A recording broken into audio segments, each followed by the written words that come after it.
Hello, I'm Key with Travel Made Personal, and today we'll talk about Stage Pond Ghost Town, Florida. Right now, I am on my way back home from the Alabama road trip with my bestie, where we hopefully visited 29 different destinations, including ghost towns, cemeteries, old industrial parks, and maybe a few other historic spots that I'll be sharing with you in the coming weeks. Murph really did try to stop this trip with storms and car troubles, but I'm hoping that we made it out and about as planned. More on that next week. Today, we're going to talk about the ghost town of Stage Pond in Citrus County. Like many other ghost towns, the only remnants of Stage Pond today are the cemetery where our pioneers were laid to rest. That, of course, didn't stop our curious minds from wandering through the woods looking for some other remnants, though, did it? Nope. Spoiler alert, I did not find other remnants. All I found was a skeleton. But we'll get to that. Hold your horses. There were many small towns established in the late 1800s in Citrus County, Florida. The settlers planted citrus trees and started farming until the big freeze of 1894 and 95, which wiped out all the citrus groves. Once that happened, the towns began to dwindle. You may notice this theme throughout my Florida Ghost Towns playlist.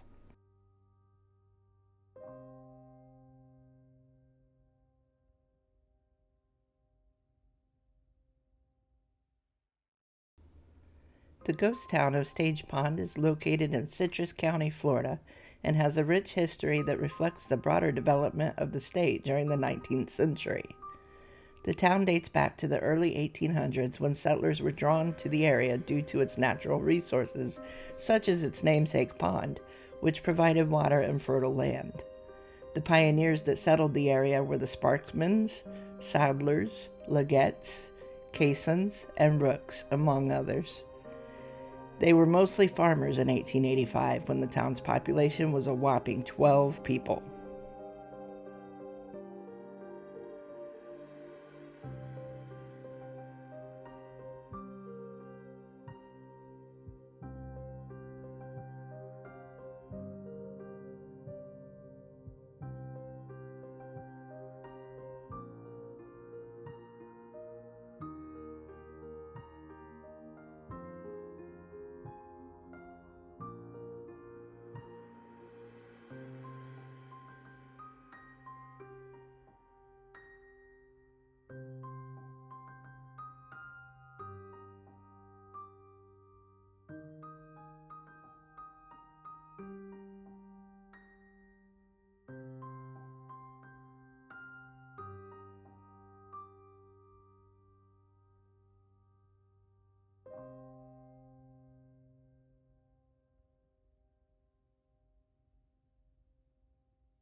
Florida's stagecoach routes began soon after 1821 when Florida came under American control from the Spanish. The U.S. Postal Service needed to deliver mail to the interior parts of the state where steamships weren't really an option. Stagecoach lines soon became a flourishing business in Florida as a vital mode of transportation to connect different towns and settlements in the mid to late 1800s. They could carry between 6 and 9 passengers for 10 to 15 cents per mile.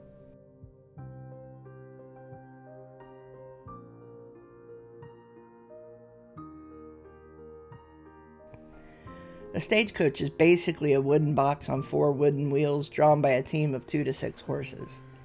Stagecoaches carried mail, paying passengers, and packages before railroads and automobiles. Stagecoach stations or posts were places where the stagecoach would stop and switch out horses with fresh mounts.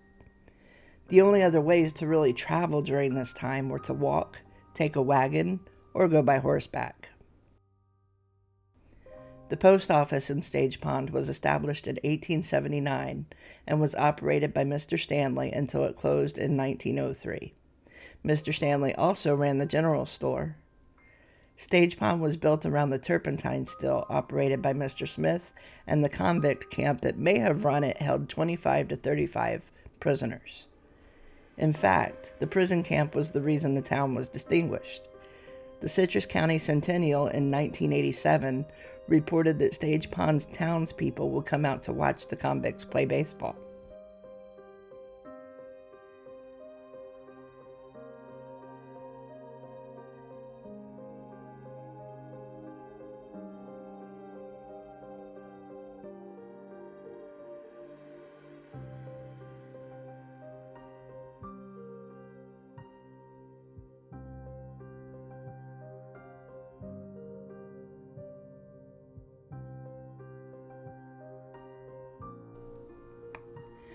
By the mid-1800s, Stage Pond had become an important stop along the major stagecoach route connecting Ocala to Tampa.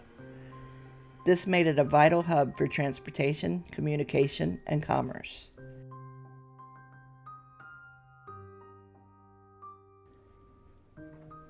The stop provided rest and supplies for travelers and horses, contributing to the town's growth and economic activity. According to the Citrus County Historical Museum, the population in 1885 was about 250 people, with a post office, general store, turpentine still, convict camp, school, and of course the cemetery. There's always a cemetery.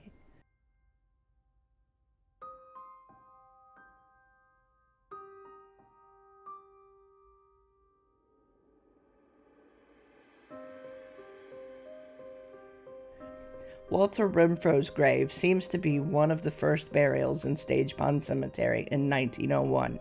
However, there very well may be many unmarked graves, or graves that have been consumed by nature, that could have predated Mr. Renfro. There are also several broken and weathered stones in the cemetery that aren't legible. During the Civil War, Stage Pond played a role as part of the transportation network for the Confederate Army. It was a strategic location for moving goods and troops, given its proximity to the Withlacoochee River and other key transportation routes.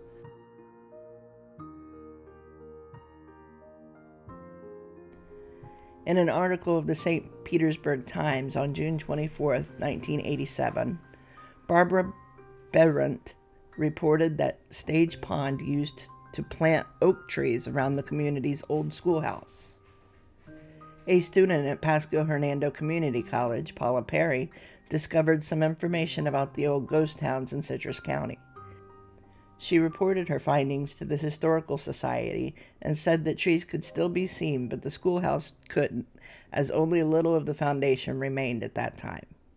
Now, I did see some old broken up concrete, but it didn't seem like it was in the area that would have been a schoolhouse.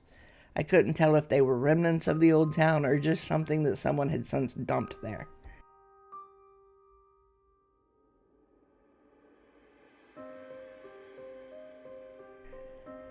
Floral City, Stage Pond's neighbor, was established in 1883 and began using the already established stagecoach company, which linked Floral City to the Tampa Bay area and several northern towns.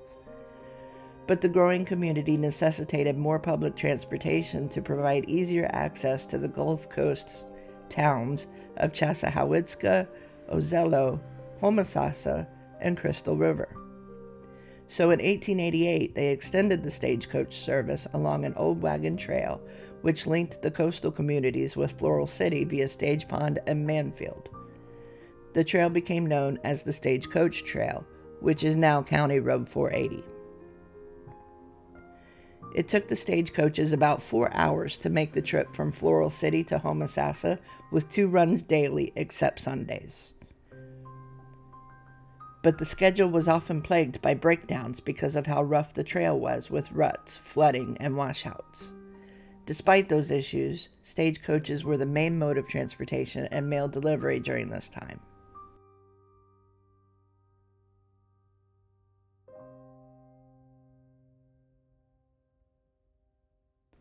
The discovery of phosphate in the region led to a mining boom in the late 1800s and early 1900s. This brought increased economic activity to Stage Pond, as phosphate became a valuable resource for fertilizer and industrial purposes.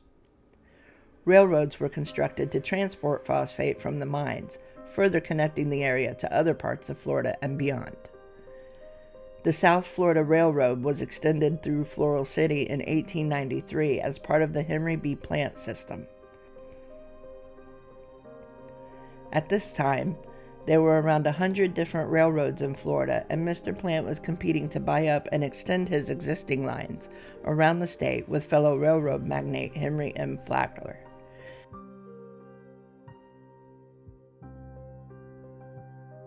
Mr. Flagler had established the Florida East Coast Railroad system along the Atlantic, extending down into the Florida Keys. So Mr. Plant decided to build his railroad terminus on the West Coast, believing that Tampa Bay held great promise for future development and enterprise. Boy, was he right. So despite its meager beginnings, Floral City grew to be the largest town in Citrus County there for a while. The influx of workers and businesses led to temporary prosperity.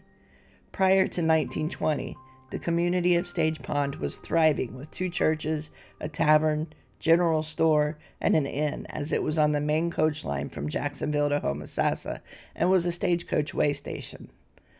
Other than the tavern, store, and inn, there wasn't much industry in the area. The new railroad system pretty much doomed the slow boat transport system along the Withlacoochee River, resulting in citrus products being exported by rail to northern markets. But the big freeze of 1895 destroyed all of the local groves, and the local economy shifted from citrus to phosphate mining and export of hard rock phosphates to Europe and beyond. But the eventual decline of phosphate mining in the stagecoach era contributed to Stage Pond's decline. After the phosphate industry waned, Stage Pond saw a gradual decline in population and economic activity. The development of more efficient transportation routes and railways meant that stagecoach stops like Stage Pond became less relevant. Stagecoach service was disrupted during the Third Seminole War in 1856, but resumed after the war and continued until the early 1900s. The rise of the railroad made stagecoaches less useful, as trains were faster and more efficient for transporting passengers and mail. After the Civil War, railroads began to spread across Florida, making many old stage routes obsolete. The invention of the automobile also didn't help.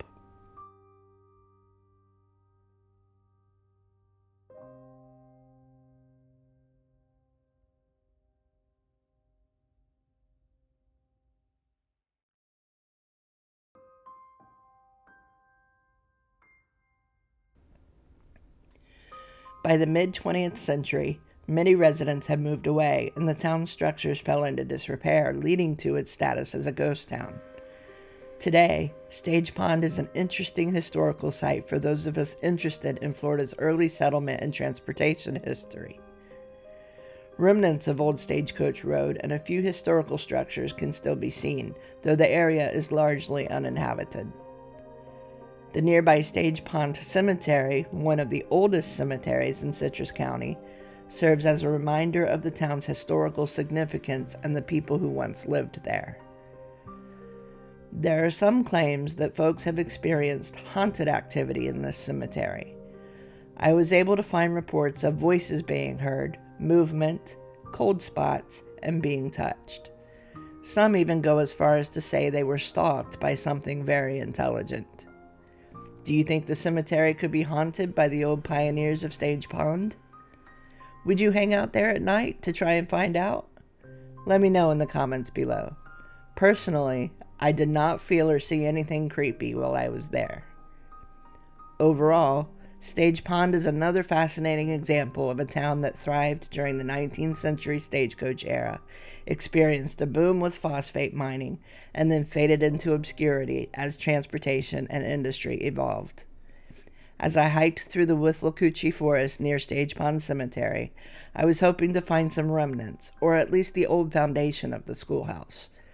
but I knew going into it that I likely wouldn't find anything, as it's been several decades since anyone reported something there, and, well, nature. It was a decent enough day for a hike, though, so I set out exploring the forest. I didn't take too many pictures during that hike, as there wasn't really anything to see other than deer tracks, a skeleton, and nature. There were lots of small tree limbs down because it was literally the day after Hurricane Helene passed through, but I was able to navigate over those fairly easy. I think I spent more time in the actual cemetery visiting the graves of the pioneers. I was pleasantly surprised to find that the cemetery is pretty well maintained for being so old. I think a lot of the headstones have been replaced, as they look too new to be from the late 1800s and early 1900s. I loved all of the personalization that was added to the graves, a few of them even being painted with murals. I would love to know what that meant for that family. I imagine one of them or their close relatives was or is an artist and paints to be close to them. And that's about it, guys. It was another great explore for me, as I love these little ghost towns full of Florida's history. Let me know if there are any other ghost towns in Florida you'd like me to explore. Until then, I'll be posting the various stops that the bestie and I just visited on our Alabama road trip. As always, be sure to hit the like and subscribe buttons so you can be notified each time I upload. Until next time, stay off the beaten path and explore the world your way.